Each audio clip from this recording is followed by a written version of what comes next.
Oh gosh, another hilarious article from the New York Times. And what's hilarious about this is, you know, they went all out of their way to celebrate that cheater Craig Telfer, right? Or CC Telfer. And oh, how he was breaking barriers for male cheaters in women's sports and being careful to use the pronouns and all this stuff. But this article doesn't act squeamish about it. They call women women. They call mothers mothers. They aren't cis. They aren't uterus havers. They aren't birthing parents. Thank God. If there's anything good about this, they haven't said that shit. At least I glanced, granted, I skimmed through it. There might be some pomo language in here, postmodernist language. All that crapola stuff. But no, it sounds like women are still referred to as daughters and mothers. And they could talk about, they could write about women getting pregnant or not getting pregnant. So at least that's the good news here about the New York Times. They still have a little bit of, I guess it depends on the editor, a little bit of grasp of reality here. But again, we get these articles, we always get them when women are just a little too, quote-unquote, uppity. They're just a little bit too, having too many choices on how to live their lives. So here they've interviewed women, so-called women of color, whatever, different ethnic groups, different racial groups. And they're finding out the birth rate's plummeting all across the board. Oh, cue the violins. I wish I could play violin. I would probably aspire to Jack Benny levels if I could crack out my mini Stradivarius and try to play,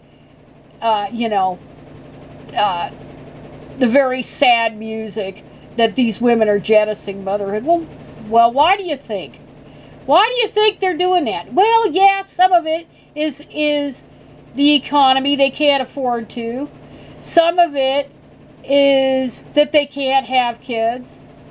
But a lot of these women know the damn truth that if they do have kids, if they're married especially, they're going to be, the man's going to dump the responsibility all on them.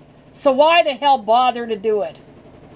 And women have other interests now. It's not cooking and dieting and makeup and fashion and all that other shit.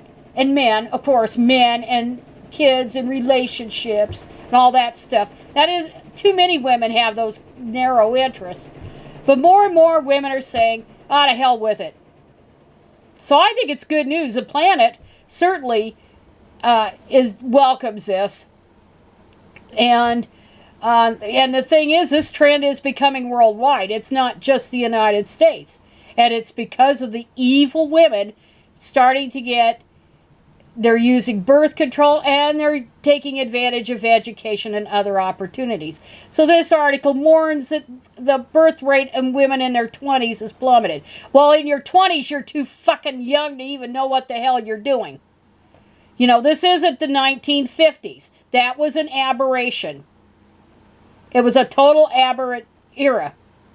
And there's no chance of it ever going back. But you can see, because of the birth rate, and it's not just among white women, but all across the board, but especially among white women, you can see why there's this push to make abortion illegal again, or at least turn it over to the states. It's because the white dudes especially are upset that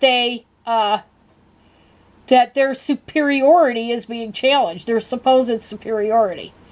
And I'm reading some book, and it has a little bit of pomo language. I wish they'd get rid of that shit.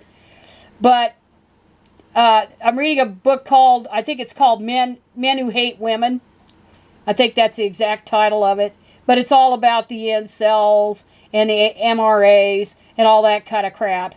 And, you know, why they hate women. And of course, they hate them because they're not doing their beck and call anymore.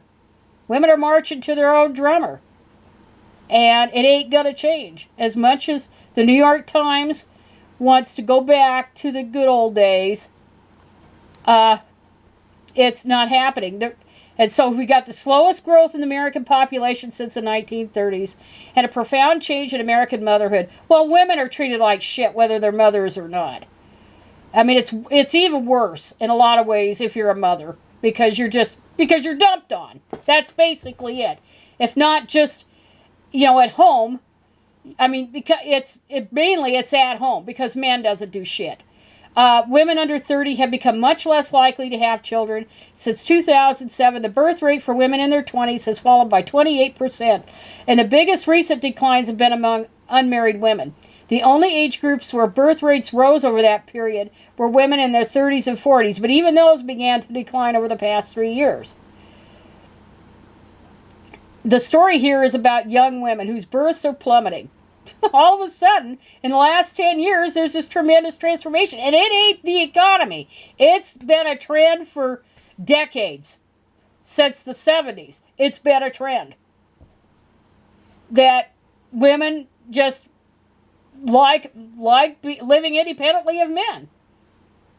Or if they've got a dude, they decide together they don't want to engage in this. But women are turning away from all this horse shit. And it's good news. Yeah, if all women in the world did it, that'd be the end of the human race. But that isn't going to happen. I mean, it wouldn't be a bad thing, would it? If the human race died out? Probably not. But the fact that we have options today is great for individual women. Not to be shoehorned into one lifestyle and being told that you're not smart enough to do anything else or something either instead of motherhood and the homemaker role or in addition to it. And as long as men don't do shit, I mean, there's nothing in it for women. So more and more women are just going to turn away from it. And let the incels and the MGTOWs and all the other dudes in the world, let them whine and bitch and moan and all that. It ain't going to change, folks. It's a permanent trend.